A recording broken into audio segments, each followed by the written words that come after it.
Pozdravljeni, dobrodošli na četrti veganski večeri na Obali. Welcome, benvenuti, bienvenidos. Zelo smo veseli, da se spet vidimo, z nekaterimi prvi, s katerimi se že poznamo. Vsako naslednjo večerjo nas je več, kar je izjemen uspeh za nas. Očitno se časi spreminjajo, da beseda veganstvo postaja vse bolj prepoznavna in predvsem pa jo v svoj način življenja vnaša vse več ljudi. Rekli smo, da bomo predstavljali kratko res to otroško slikanico, ki je izšla v začetku julija 2012, letos pač pri založbi Aurora. Slikanica Zato ne jemo živali, avtorice Ruby Rod. S tem je slovenski profesor dobil prvo otroško knjigo, ki obravnava razlogi, zakaj se ljudje odločajo za veganstvo in vegetarijanstvo.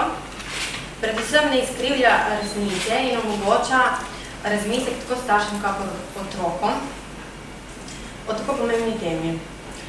Slikanica je že na policah knjigarn širom po Sloveniji, danes pa na voljo tudi zunaj na naši stojnici po znižani ceni. Zato ne jemo živali mladim bralcem na izredno prikupen, tankočuten, predvsem pa na resnicoljuben način predstavlja pestro paleto živalskega sveta. Kot je povedala Jadranka Jurac v včerajšnjem intervjuju na RTV Slovenija, na Universkem portalu, citiram, knjiga ni vsiljiva in ne razburi, ponuja nam rešitve, njeno vodilo in ljubezen, čustvo, ki ga imamo najraje tako ljudje kot živali. Prikupne radožive živali prikazuje v domovih njihovega naravnega življenjskega okolja, obenem pa tudi v nevzdržnih razmerah na živalskih farmah, kjer vzgojimo za meso in mlečne izdelke. Prikazuje, kako uživanje živali vpliva na naše okolje, gozdove in vsa živa bitja na našem planetu, ter seznanja otroke pomembnosti prizadevanja za boljši svet, ker ima vsak prebivalec zemlje, torej tudi živali, pravico do življenja in odraščanja brez bolečine. V zaključku knjige piše, ko spoštljivo ravnamo z živalmi, uresničujemo mir na svetu, zato ne jemo živali. Sedaj pa k našemu spoštovanemu gostu, dr. Oscarju Horte. Na letakih ste dobili obnovo predavanja. Predavanje bo v angleščini, bo trajalo nekje 30 do 40 minut, potem lahko imamo 15 minut debate, ob 20 pa bo gostitev. Torej, dr. Oscarja Horte je profesor moralne filozofije na Univerzi Santiago de Compostela ter član španske organizacije za pravice živali Eco-Animal, ki tesno sodeluje z organizacijo Igualdad Animal. Horte je avtor številnih člankov o specificizmu, bioetiki, enakopravnosti ter okoljskem antropocentrizmu. Podpira dodelitev pravnih pravic vsem čutečim bitjem, vendar je mnenja, da same pravice niso dovolj. Zavzema se za egalitarnost in s tem odgovornost izboljšati razmere za druga bitja in pomagati tistim, ki se jim godi slabše, tudi v primeru, da njihove pravice niso kršene. Vegan je že od leta 1994. Okay, prosim. Thank you.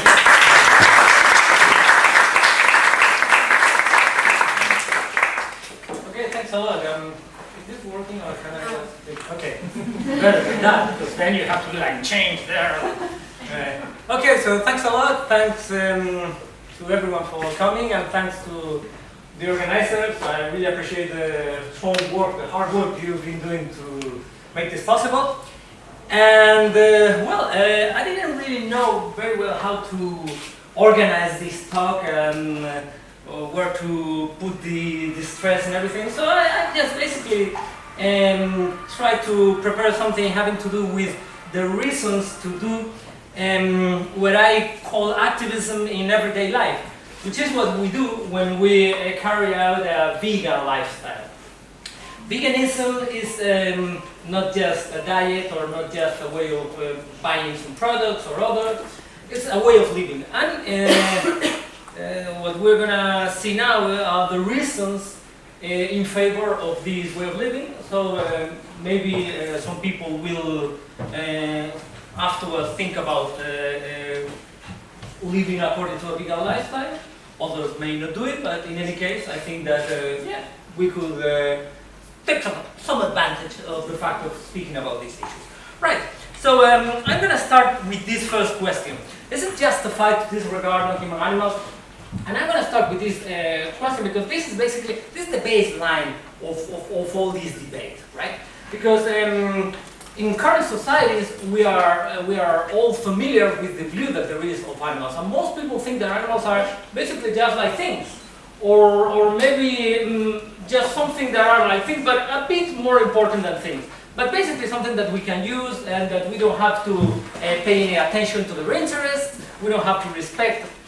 But the interesting point is that when you talk to people and you try to discuss with people, well, what are the reasons why you think animals are things or something more or less like things? Well, problems then start for this widespread view. So I'm going to start with this question, why not avoiding harming animals? And I think that we should rather ask the opposite question. And the opposite question is this, is why harm them, right? Why should we harm animals? Or rather than this, why should we allowed to harm animals? Or why should we consider it legitimate, justified to harm animals? In particular, because of these other questions. Because, you know, most of us think that it's not justified to harm other human beings. Unless, of course, there is some important reasons to do it. I mean, if by harming someone we save the lives of other individuals, then it seems that it's justified. But if I just harm someone because I want to, I don't know, buy a certain coat or eat some particular dish, then it says that clearly there's no justification there. But then we harm animals particularly for the same very reasons. So we are drawing a difference here. So animals are on one side and humans are on the other side. Actually, I'm using the term animals, and it's also, the use of this term also shows that something is going on that is wrong here. Because we humans are in vegetables, we are in minerals, we are animals too. So we should rather speak of non-human animals and of human animals, right? So the fact that we use this word already entails that something is going on here, that we are somehow building a big wall and considering that only humans should be allowed within this wall, and that those who are within the wall are the only ones that will be respected, right? So we should then examine what are the ways in which we can claim that it's justified to disregard non-human animals and to discriminate against them. And there are basically two ways in which this is done. The first one is by claiming that only humans have some special capacities. We are all familiar with this argument. It's claimed that, well, you know, humans, we have these cognitive abilities, and we have this language, and we can figure out lots of things due our rationality, and animals can't. So we should just respect those who have these capacities, so we shouldn't respect those animals, right? So this is a very common argument, which you all are familiar with. And then there's this other argument which claims that only humans have certain special relations. Like when it's claimed, you know, we should only care for humans because we have this bond of solidarity with them, of sympathy, but we don't have this bond with other animals. So, yeah, it's justified to discriminate against other animals. Or sometimes they say, no, it's because we are powerful. So we have these relationships of power with other humans, but not with animals. So let's do with them whatever we want. Now the problem with this is this, that this way of looking at things is not going to work. So we can see this with this graph. So consider that circle. Let's think let's consider that this circle is the circle of respect. So we are going to respect all those who are who fall within the circle, and we're not going to respect the ones that fall outside. So as we see, the argument claims that only those who have special relations or capacities are going to be inside there. And the assumption is that humans are there and non-humans are outside. Now, the first thing that we should note regarding this is that this way of looking at things is wrong because it so happens that there are humans that are outside as well. Why? Well, because consider capacities. There are lots of humans who, due to accidents or disease or whatever, don't have the intellectual capacities that most of us have, right? And the fact is that any of us can be in such a position. Suppose that after this talk, we are I don't know, going for a walk, and then for some reason a car crashes and we are involved in it, so we get some damage in our brain or some injury, whatever. Then we will, at the beginning we were inside, but then we will fall outside the circle. Moreover, every one of us has been outside the circle at least during some period of our lives. When we were small children, when we were babies. So the interesting thing is that most people think that nevertheless all these human beings should be respected. But how come? How can this be? Well, the only way in which we can defend this claim is, of course, by drawing a wider circle. But this circle can only be based on sentience, that is, on the capacity to feel suffering and to feel joy. Right, and the interesting point here is that, as you can see, when we assume this and then we reject the first circle, what happens is that, yeah, we are respecting all humans, but in doing so, we are forced to respect all other sentient beings as well. And note that in presenting this argument, I have not made any appeal to why we should respect animals. I was just caring about humans. But it just so happens that when we want to build a sound justification for human rights and for respect for humans, we can't do it if by doing so we provide a justification for the rights of animals as well. And note that this happens in the case of relations as well. Suppose, for instance, the ties of solidarity. Well, I don't know who has invented this claim that we humans have this bond of solidarity with each other. Because I read the paper today, and I read it online, and I read that some killings are going on in Syria, and I know that every day people kill each other for whatever reason, and ethnic groups hate each other. So, what are these people talking about? I mean, it's just wrong that this is going on. And if we speak about power relations, it's just the same. I mean, consider for instance the case of some orphan baby who has no family and who's clearly in a situation in which he or she has no power, and she considers she is a slave. Well, according to this argument, it would be perfectly acceptable, perfectly justified to treat this human being this way. So this shows that this argument don't really work, and this leads us to think that actually what we should take into account is this sentience. We should respect all those who can feel suffering and joy. Why? Because when it comes to respect, what we are talking about is how our action can affect positively or negatively others, right? So then it makes sense that those we should respect is precisely those that can be affected in a negative or positive way by others. And these are those who can be harmed and who can be benefited. That is, those who can feel suffering and who can feel joy and pleasure and so on. Right. So this shows that it's not justified to disregard non-human animals. But then there is this second question, which is, can non-human animals have important interests as we do? Because people may think, okay, well, maybe we shouldn't disregard completely non-human animals, but still, of course, we should accept that we humans are more important. So even if we take them into account, we are not going to respect them as much as we would respect other humans, so we may use them and not be vegan. Well, the first thing that should be mentioned here is that the reason why we feel suffering and joy is because we have a centralized nervous system. And this happens in the case of any other animal as well. So, how can we say that the pain or the pleasure that we feel is so important in our case? Well, it's just not. I mean, animals can feel suffering, can feel pain, can feel pleasure just as we can, right?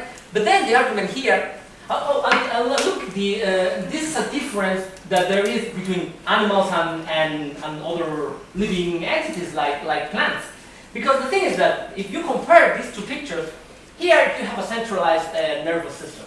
So that structure, that physical apparatus, can transmit information that I receive, or that any sentient being receives, to my brain, and then it can process it there, and turn it into an experience, right? But this can't happen in the case of a plant. Why? Because the plant doesn't have a central nervous system. Moreover, the plant doesn't have any other physical structure that could do this. So this is the reason why we should care for non-human animals, but we have no such reason to care in the same way for plants, because they don't have interest. Because they are just physical structures who can't feel pain and pleasure as we do. But then this other argument appears here, which is, it asks this question: don't humans feel more suffering and pleasure than animals? And here the claim is that we can suffer more than them, or can feel more pleasure, because we have intellectual interest, right? So we have this psychological suffering that is much worse, it's claimed, than that of animals, and we have these intellectual pleasures, like when we read a novel or whatever, right? So, because animals can't do all these things, it's assumed that we still have more important interests. Now, there are two questions at stake here to see if this is right. The first one is, can we really claim that our capacity of to experience physical suffering, that is pain, is higher than that of non-human animals? And we've seen that this is not the case. And the second question, can then we really claim that our capacity to experience psychological suffering is higher than our own capacity to experience physical suffering? And then the fact is that, sorry, because of the light we can't see it very well, but this is a person who's suffering, and he's suffering physical suffering, right? So he broke something, and many of us have been in this situation. Well, I hope you haven't, but for sure most of you have, right? And you know, it's quite painful when you break some bone, or I have some metal here because I broke my wrist like a couple of years ago, and I broke literally every bone and anything in my body. I mean, it's really painful. And it's also painful, you know, when you have fear, or when you feel anguish, or like, for instance, when some person you love dies or whatever, or when you are in love with someone and that person doesn't want to do anything with you. Well, those things are unpleasant, but this is certainly unpleasant too. And we may think, well, this just happens in one particular moment, but it doesn't. I mean, there are people who suffer for such a long time, for weeks, months, years. Actually, there are people who kill themselves because they are no longer able to bear the suffering. So, you may see now where I'm going. What is the argument I'm presenting? So it is claimed that our psychological suffering, and pleasure for that matter, is more important than the psychological, than the physical suffering of animals. But if our psychological suffering is not more important than our physical suffering, and if our physical suffering is not more important than the physical suffering of animals, then our psychological suffering can't be more important than the physical suffering of animals, right? So this claim that our interests are more important than theirs is just wrong. It's just wrong. I mean, harm done to us is important, but the harm done to non-human animals is just as important. If we were in their position, we would be as affected as we are in the position in which we actually are, right? So this here enters the third question, which is, do animals then need veganism? And most people may think that, or many people may think that this is an obvious question, but many others don't. So what is veganism about? Veganism is simply about not harming others. And it is a consequence of rejecting speciesism. What is speciesism? Speciesism is a concept that is analogous to other concepts that we may be more familiar with, such as racism or sexism. Speciesism is the discrimination against those who don't belong to a certain species, right? So we have seen in the previous sections, in the previous answers to the questions I was presenting before, that we are acting in a speciesist way with animals. But if we reject that viewpoint, and if we accept an anti-speciesist viewpoint, it should be clear that we should abandon the current lifestyle that we run because it's discriminating against non-human animals and because they need veganism. Why? Well, we'll see it now. Right, well, this, I don't know if you may not see the picture very well, but this is a series of pictures, and this is one of hens being kept in an extensive farm. It's not a battery cage farm. Well, this one is called intensive, but it's not a battery cage farm. And you can see how crowded they are. Still, many people think, well, because they are no longer in battery cages, it's justified to eat these products, the products that are obtained from here. Now, this is the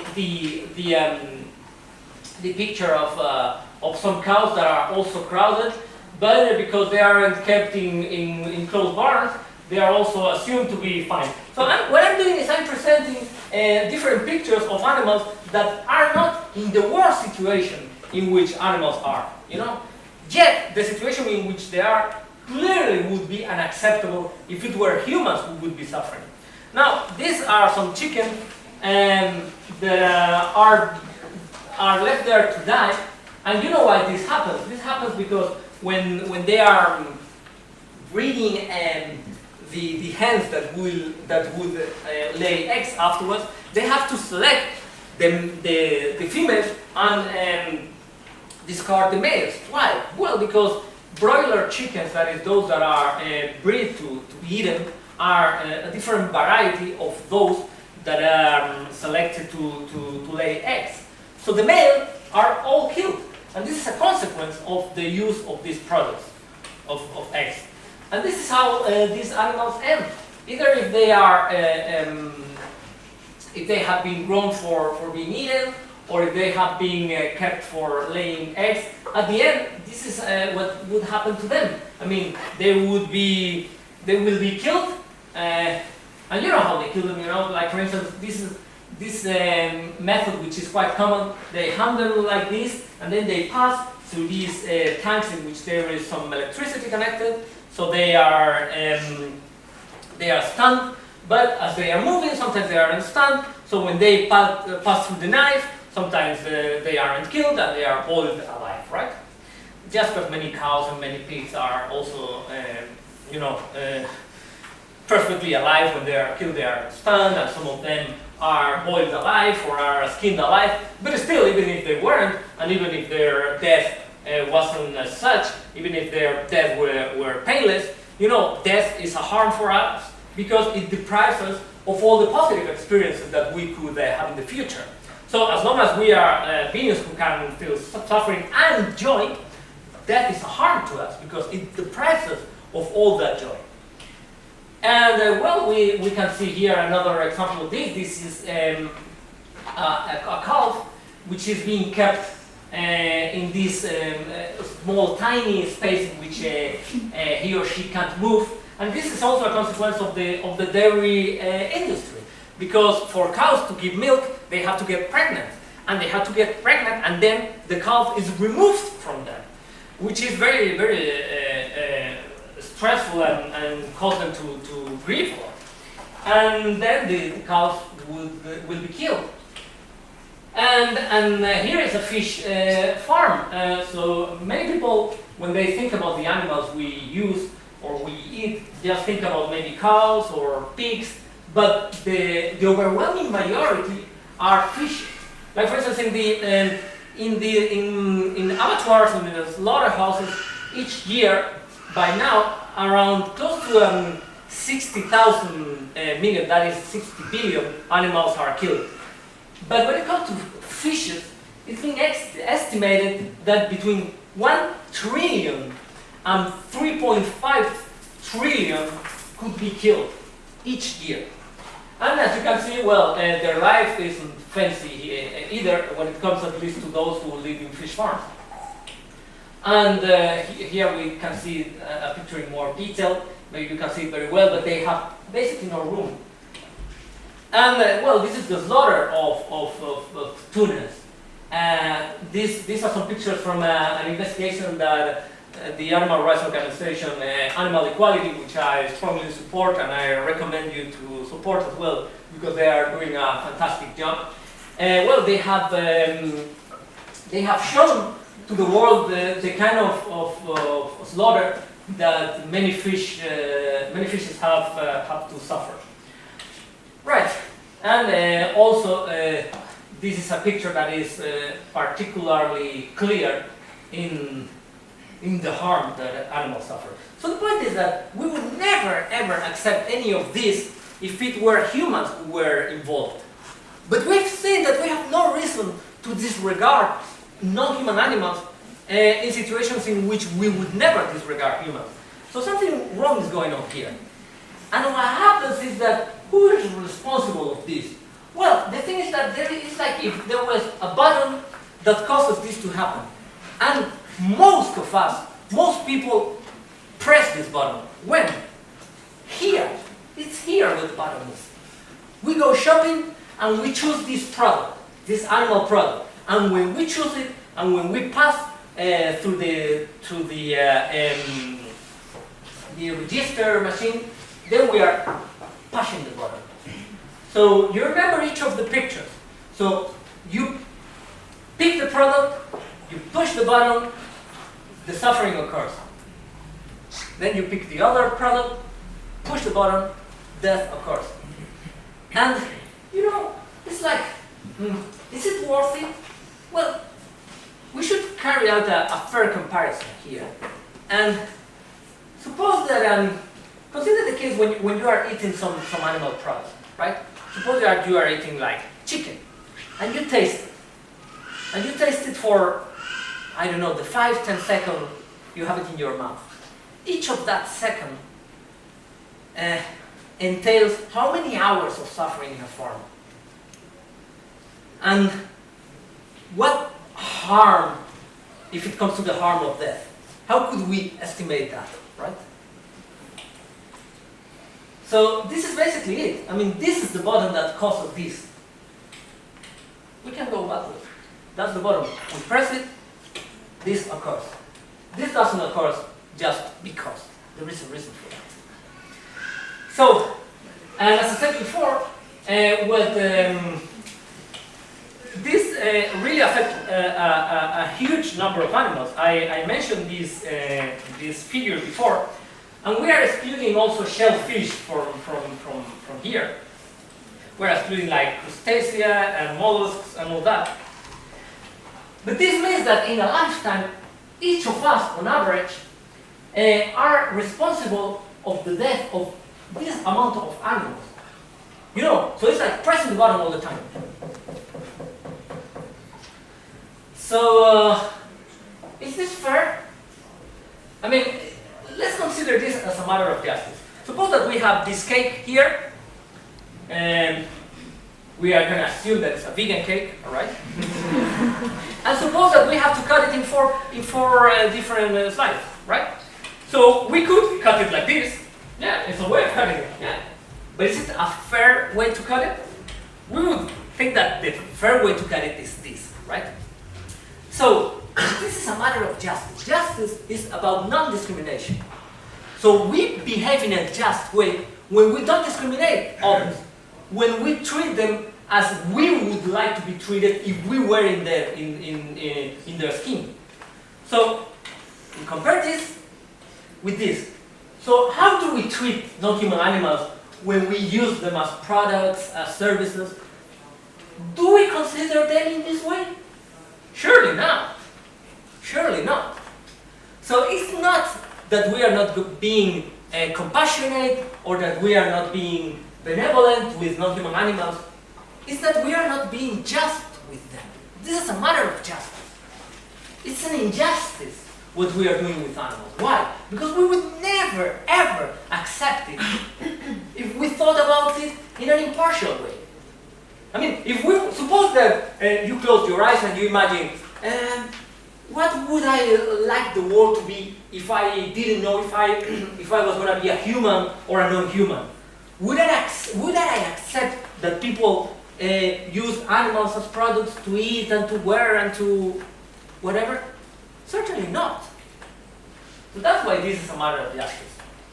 And then I mentioned that there is a bottom that causes the suffering and the harm and the death that we think. But there is also a bottom that is saying, click me, that stops injustice. And where's the bottom? It's exactly in the same way, in the same place. Exactly there. So when you choose not to pick the animal product, you are pressing the bottom of justice. So you don't really need to be a hero. It doesn't take as much. So why not? So we've seen that speciesism is unjustified. That was the first question we asked. We've seen that non-human animals feel suffering and pleasure as we do. That was the second question. And we've seen that animals need us to act justly with them. So the consequence that follows from here seems to be clear. But we may even go a bit further. Is veganism enough? So we could maybe require a bit more. Gain other vegans, help the animals. Not just be a vegan yourself, but push other buttons. Speak with people, do activism, help animals. So it's like someone who respects human animals. Is someone who respects human animals fighting for human animals? For human rights, sorry. Fight for them?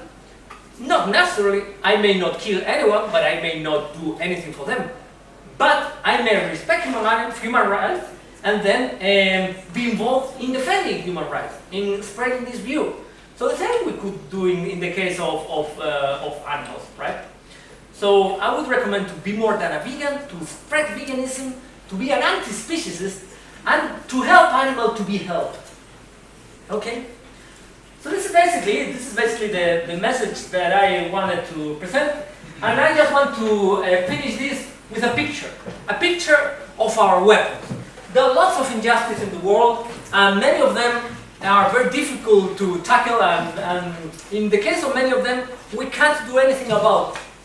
But in the case of the injustice, the species injustice that is suffered today, right now, as we are speaking here, by non-human animals, there is something we can do. We have some weapons, and these are our weapons. And this may be a bit paradoxical or funny, but this is a reality. These are weapons of justice, and with these weapons, we can definitely change the world. So, thank you! Thanks for your time.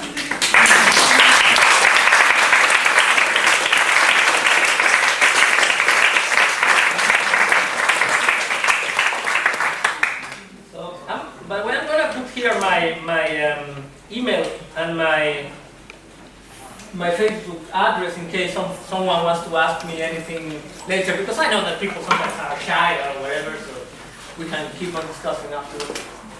So, yeah. Are there any questions you want to answer? Yes, I have a question. I didn't understand very well the comparison from animal suffering and plant suffering. Right. Well, there is no such thing about plant suffering, and the reason is this. Isn't there really? Because I heard otherwise. Well, the thing is this. I'm gonna present the reason why this is so with an example, which is what happens when you get hurt on your knee. Well, we all know this, right? So you feel some suffering also. But when you are like touching this way, your leg moves without you ordering the leg to move, right? So why does this happen? It happens because the information that you get here follows a double track, a double path. So one path leads to your brain, and there the brain transforms that information into an experience, the suffering that occurs. But then another path, because this path is slow, and another path doesn't get up to your brain, but does like it's called like a reflect ball, and it orders your leg to move without you making any decision there. So if you sever the first path and you were touched like this, you would move your leg without even noticing, right? So, why am I presenting this case? Because this case shows that in order for I to have an experience, it's not enough that I have a nervous system. I need also to have a nervous system that is centralized. And I need a processing structure that can process that information and convert it into an experience. Without that, no experience occurs at all. So suppose that consider the case of someone who is in a state of irreversible coma and is irreversibly unconscious. So she will never regain consciousness again. You may still harm her body, or you may, if she's not brain dead. I mean, you know, when you are brain dead, your brain can't no longer coordinate your vital functions. But you may be brain alive, but not be conscious any longer, right? This happens if your cerebral hemispheres are destroyed. So in this case, this person will have no experience at all, but her body may be harmed or benefit. She may become fatter or thinner or whatever. You may put some toxic substance and she may get spots, whatever. But she has no experience at all. Why?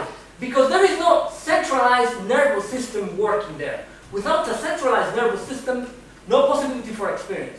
And suffering is an experience, it's a mental state, right?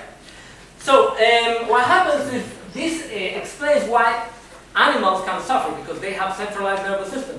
But plants, they don't have any kind of centralized nervous system. In fact, they don't have any nervous system at all. So it's impossible for them to feel any suffering. So when people say, no, but I read this paper or this book in which they say that that plants can feel fear because when they see someone approaches with the scissors, they whatever. I mean, that's just not true. I mean, no paper stating this has been published in any scientific journal. I mean, that's fantasy or sometimes it's reaction that has to do with other reasons, right? Because it's not that they don't have a nervous system, it's that they don't have any other structure that is analogous to a nervous system. Because, for instance, there are two kind of things in the world in which we live that can process information. One is centralized nervous system. The other is computers. Still, we have reasons to believe that computers can't have experiences. But at least they are candidates because, well, at least they can process information. Yeah. But in the case of plants, they aren't even candidates because there is no processor there. So it's more likely that a computer has experiences than that a plant. But of course, most of us think that computers don't have any experience. Okay, I have a thought. When you said that when you were showing farm animals in farms, that we wouldn't consider people in it. The thing is, I think the problem with today's world is that we do consider there are slums, there are a lot of people living in terrible conditions, and there's no empathy towards people, and that's the problem. That's why we can't have, like a lot of people can't have empathy towards animals. Well, I don't know. The thing is, I've heard sometimes this argument by people who claim that that's a reason not to do anything for animals, and I always get a bit puzzled by that. So we have to stop all human injustice until we go to the problem of animals? Makes no sense. I mean, but regarding that, I don't know of any farm in which humans are crowded in cages in which they can't even turn around. And prisons? In prisons they can turn around. I mean, it's pretty bad, but it's not like a battery cage. And yet, in prisons, they aren't fattened to be eaten. That's different. So, I mean, I think that there are cases in which, there are some particular cases in which humans are treated in terrible ways. Like for instance, suppose that you are a political prisoner and you are tortured every day. So there are some humans, or maybe many humans, that suffer terribly and that are treated very, very bad. But for the human who is treated in the worst possible way, even there will be a non-human who is treated in a similar way. Like for instance, this political prisoner who is tortured every day, compared with this animal that is vivisected and that is suffering terrible pain every day and fear and everything. So, I mean, there are some analogies, like for instance, the Holocaust in the Second World War. Yeah, they were. I mean, the Jews and the Gypsies and all these people that were killed there, they were pretty much treated like animals are, right? So we can say then that the animals are treated like humans were in the Holocaust. Yeah. Can I ask you? My son is going to preschool, and in preschool they have they eat meat. Yeah. And I asked the cook or the staff there to don't give him meat, but no way. So can I say his rights or my rights are being neglected because he has to eat meat? Sure. Sure. So I mean, the thing with that is that we need to build a strong movement. So it's not just that we make these personal choices, each of us, but that we create a movement, that we organize. And when we do this, we create the situation in which we can win that case. Like for instance, in Spain, in one of the autonomous communities in Spain, in the Basque Country, it has been approved recently that that kids can get a vegetarian or vegan menu at schools. But it took a while. I mean, we had to struggle. Well, I mean, I wasn't involved in that thing, but because I was involved in the vegan struggle in general, I can think that as one victory of us. So, and of myself, of course. And just the same here. I mean, one day that will be possible, but for that you have to work. And then someday when campaigns for veganism have been carried out, at some point it will be possible to vindicate that and to win the case there. And it won't just be the achievement of the person who attains that in that particular moment. It will be the achievement of the whole movement and then of the whole vegan people who have been struggling for that. When I started to be a vegan, it was in college. I was reading a book of Jesus, and he taught in the book that he was a vegetarian. So from that day on, I was a vegetarian. But was the book true? I don't care, because I reached my goal. Who cares? Who cares? I mean, who cares who's a vegan or who's a vegetarian? The point is that animals are being killed. Animals are made to suffer, and you can avoid it. What do you think about farming? Like, you know, people that have their one cow and 2 chickens and they will produce their own food. Well, at the end of the day, those animals are going to be killed. And it's impossible to kill. I mean, when they say no, but it can be like a painless death or so, well, who can believe that? I mean, that's unbelievable. I don't believe it. I mean, and you see the footage of slaughterhouses, or if you go to slaughterhouses, you will see it. That's not possible to achieve, in real world at least. And even if it were, like for example, no, I will put this drug so the cow will fall asleep, well, and then you will consume the drug, so you probably won't do it. And then I kill her painlessly, whatever. Well, that's like a fairy tale. But even if that were possible in that case, I mean, the overwhelming majority of the animals that are killed are fish. We should remember this. And it's impossible to kill a fish without causing loss of pain to the animal. I mean, they kill it either by suffocation or because of the decompression you know, when they are, you know, brought to the surface, their inner organs explode and so on, or they are just crushed by the weight of the tons of other animals, or sometimes they are cooked alive, or they are frozen alive. So it's not possible for the overwhelming majority of these animals. And the thing is that, again, we would never do this with humans. So when it comes to wondering whether acting in a certain way with animals is fair, I think that the best thing is to ask whether if we were in their position, we would accept it. And yeah, I think that thinking most just cases about we wouldn't. maybe some natives, you know, who live centuries like fishing. Now it's different with industry with some animal. Not for the animal killed. I'm an animal, I'm a fish, I know, but they're, maybe it's for them. oh, they're fishing me. But hey, cheer up! It's not an industrialized thing, it's just a community. Yeah! But like, do you think it's for them, it's only a source of maybe living, or maybe selling the fish to tourists? But this is their problem. This is their problem. I'm trying to focus the issue not on us, but on the animals, on the victim. So by, I mean, the animal is killed in the same way, suffers in the same way, is deprived of all his or her future experiences in the same way. So you say, no, but the purpose here is this, and the purpose here is that. Well, you know, that affects us, the ones that harm the animal. But it doesn't affect the animal.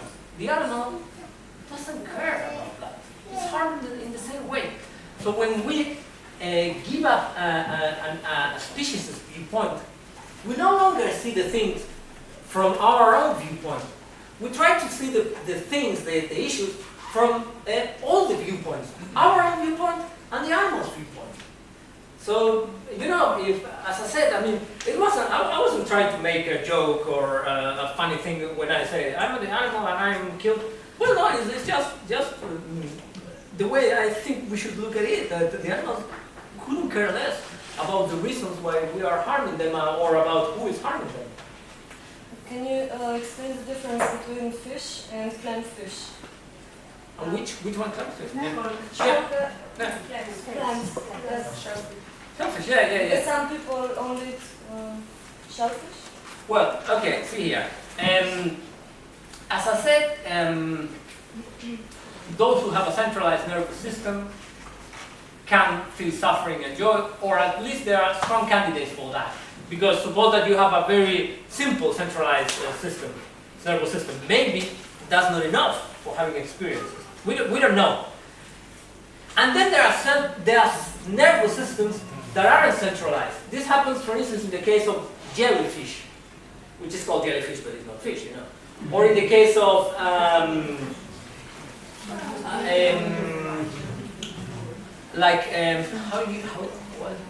these animals, hydras, you know these ones? So they have this nervous system that just communicate directly, as in the case of when I touch my knee, right? From sensor cells to motor cells. So these animals can't suffer. So if you want to eat them, that's fine. Well, I don't think you can eat that jellyfish, right? Then, if it comes, for instance, to animals such as octopi, well, octopi are brilliant animals, and they are very clever and so on. They are far more clever than many other animals, than many vertebrates. They, of course, can suffer and can feel pleasure as well. And then many crustacea, you know, it wouldn't be really realistic to claim that they can't feel suffering. Then when it comes to other animals such as oysters or mussels, we don't know. Because they have a central system, but a very tiny centralized. They just have some ganglia put together, some nerves grouped. So maybe that's not enough for having an experience. But who knows? So just in case, choose not to eat them. Actually, as a matter of fact, it may be the case that it's more likely that they don't feel suffering than that they do feel. But who cares I mean, I can eat the mussel, but I can eat also the tomato. So, yeah, I have my salad, thanks. So I'm a raw foodist for 4 years now, and with this experience, when I encountered raw foodism, a great change occurred, and so I started to think differently. Before that, I was omnivorous, like most people.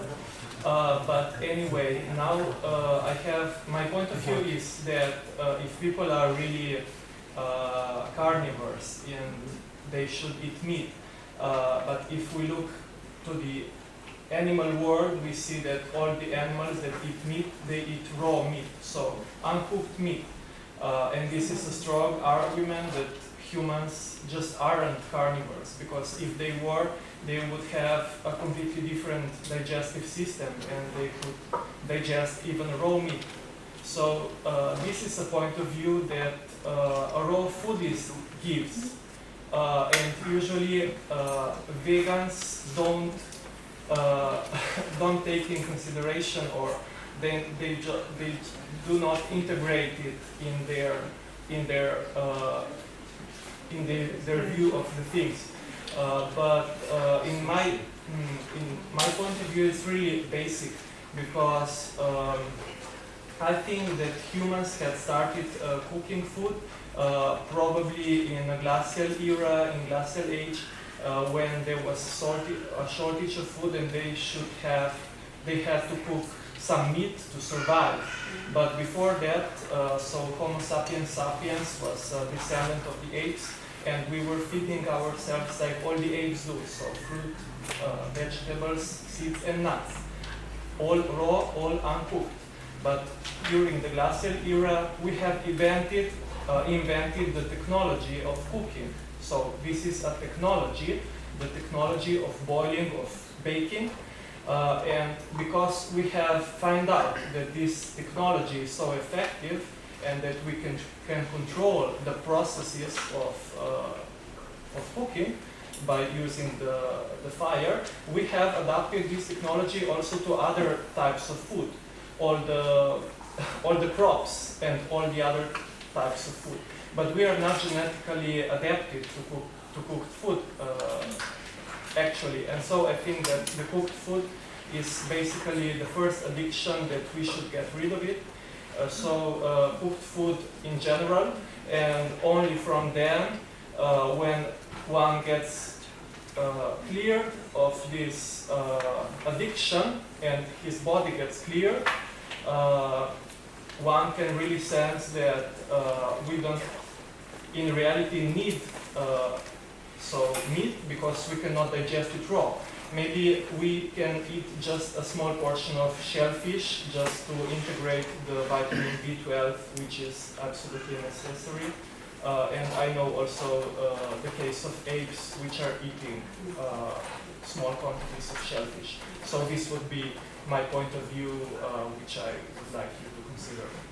Well, the thing is that that would mean approaching the issue from our point of view, what is healthier for me and so on. But I'm not really caring about what's healthier or what's better for me. I'm caring about what is better for the animals. So it's better for the animals not to kill them, not to harm them. And we're not just talking here about what we eat. We are talking about a whole approach, a whole view of things, a whole attitude toward animals, right? Because if, for instance, suppose that someone eats a vegan diet, eats no animal product, but this person likes going to circuses in which animals are used. This person is not vegan.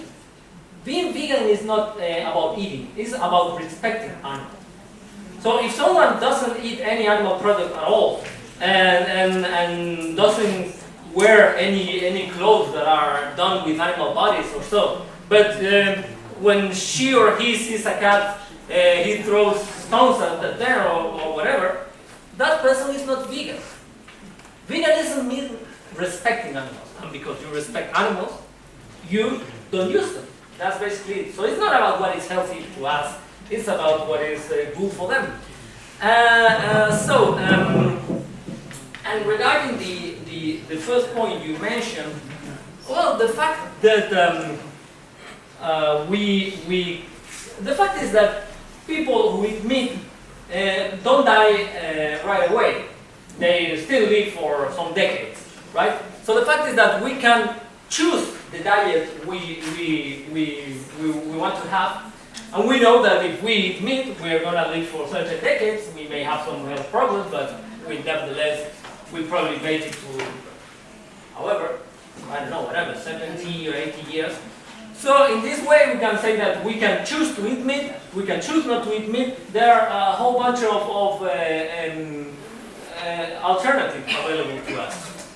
So,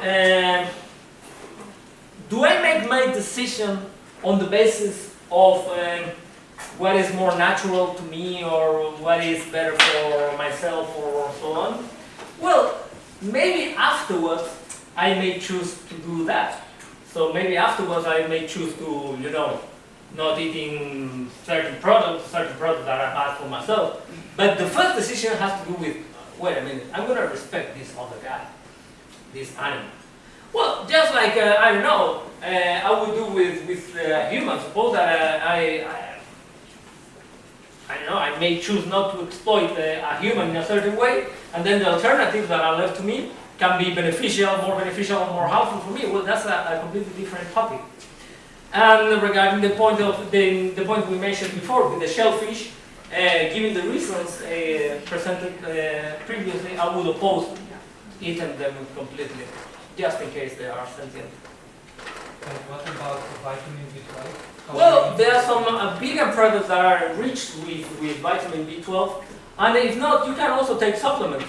You know, I was vegan like for I don't know how many years, for 6 years or 7 years, and I didn't, or more, I don't know how many years, like 9 years or so, I didn't take any vitamin, any B12. So I don't know, maybe that's the reason why I'm so nice every now and then. But you know, I didn't know about it. So for all this time, I didn't take it. And then I started to take these supplements, and I've been taking them since, I don't know, ever since, like for almost 10 years or so. But you know, for almost half of the time I was a vegan, I didn't take them. But still now I think that, yeah, it's good to take people to take them, because, well, what's the problem? I mean, you just take a pill and that's it. It's not such a big deal. What's about insects? Because, you know, what's about the insects? Because, you know, I shouldn't expect the mosquito who will bite me. Well, that's a tricky question. And about the bees and honey and everything, so I just wanted to know. That's a tricky question. We don't know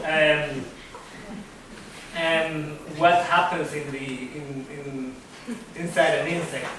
And many theories, many scientists claim that they may not be conscious, while others claim that they are conscious.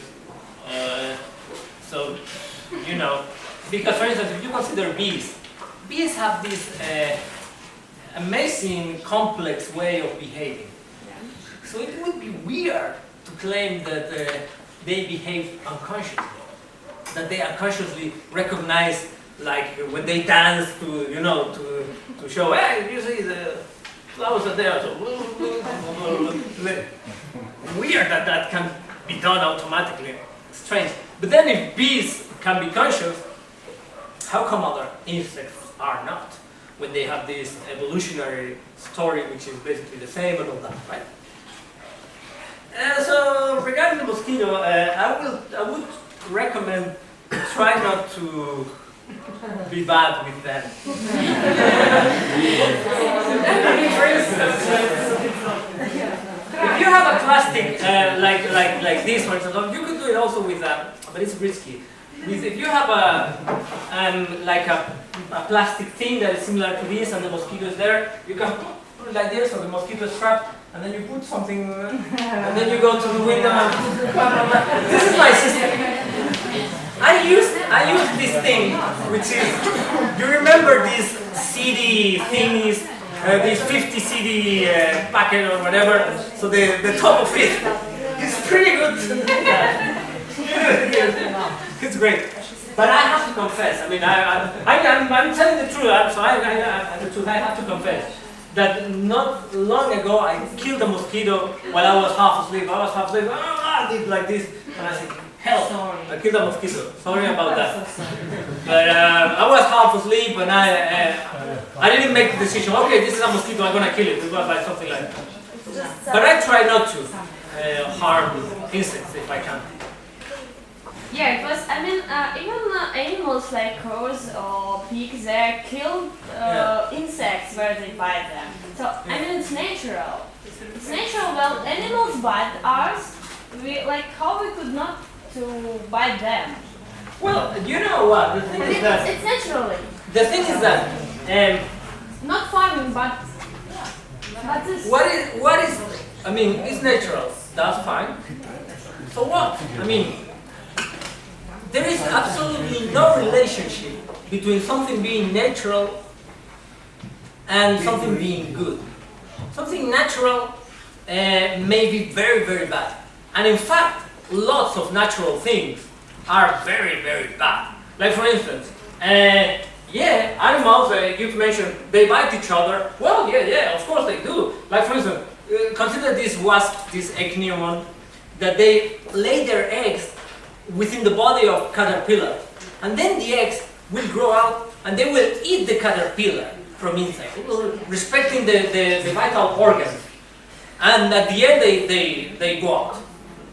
This is terrible. This is natural, but this is really a bad thing.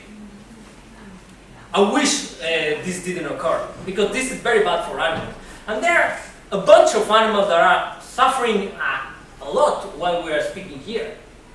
But unfortunately, we can't do much about that. But let's not say that it's good. Like for instance, in fact, not only that, most animals suffer terribly.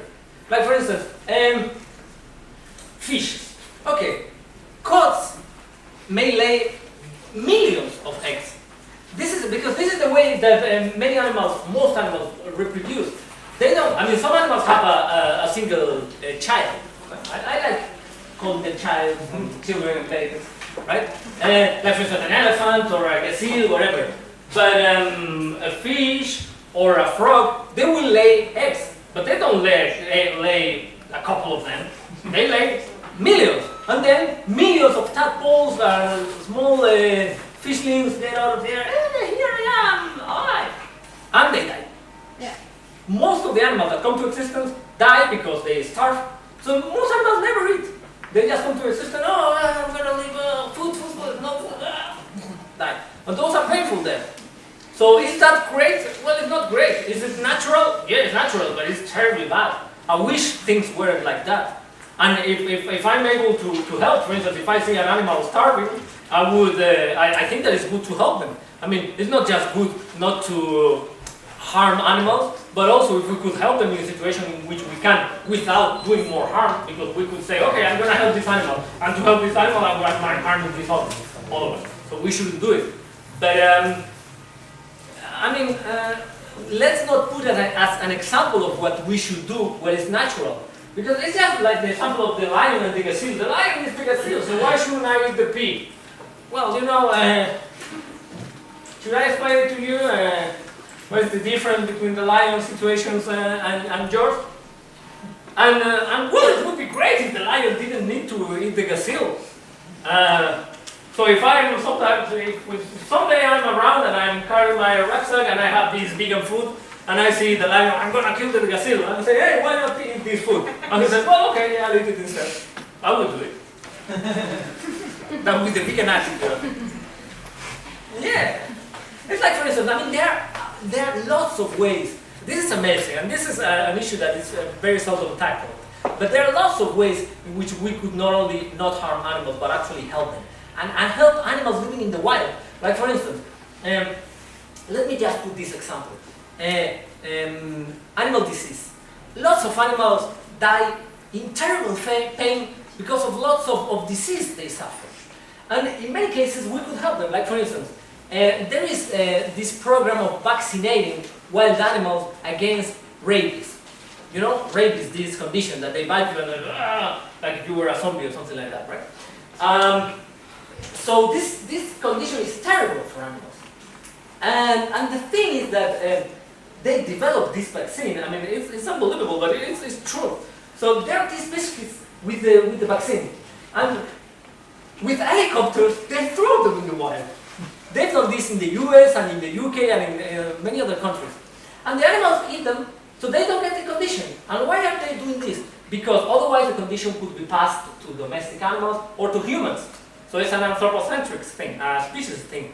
But once you have that technology, you could think, well, it's great, because we could help the animals themselves.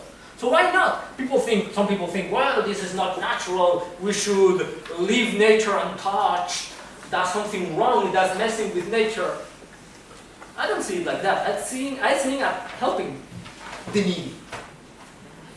What if the mosquito is malaria carrier? That's a good point. Yeah. Well, first of all,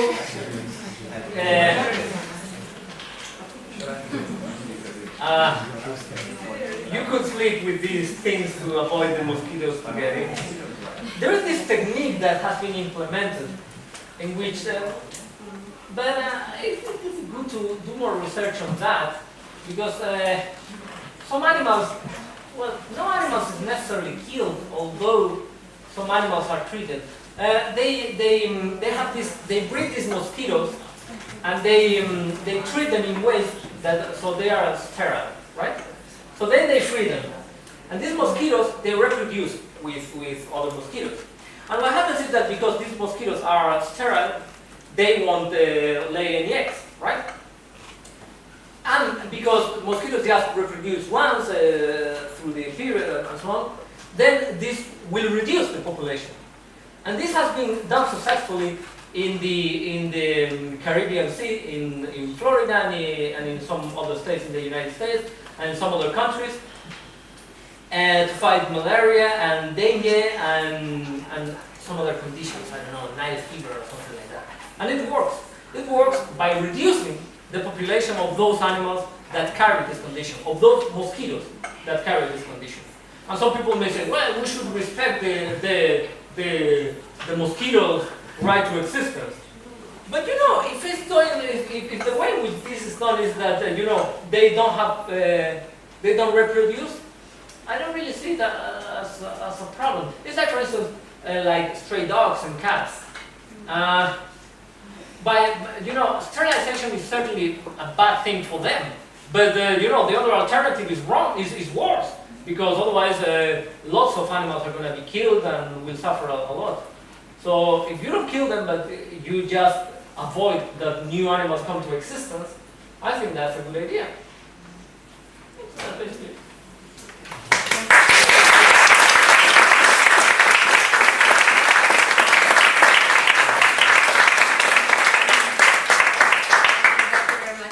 Inspiring and very interesting lecture. No, thank you all. Hvala, Oscarjo. Jaz bi se tudi rada v imenu Veganske iniciative zahvalila vsem, ki ste kakorkoli pripomogli k realizaciji že 4. večerje. Zato se tokrat tudi toliko bolj zahvalim trgovini Vita Care iz Planeta Tuš, ki nam je nesebično darovala nekaj bioizdelkov in seveda super sopo iz Koperske tržnice za odlične smutije.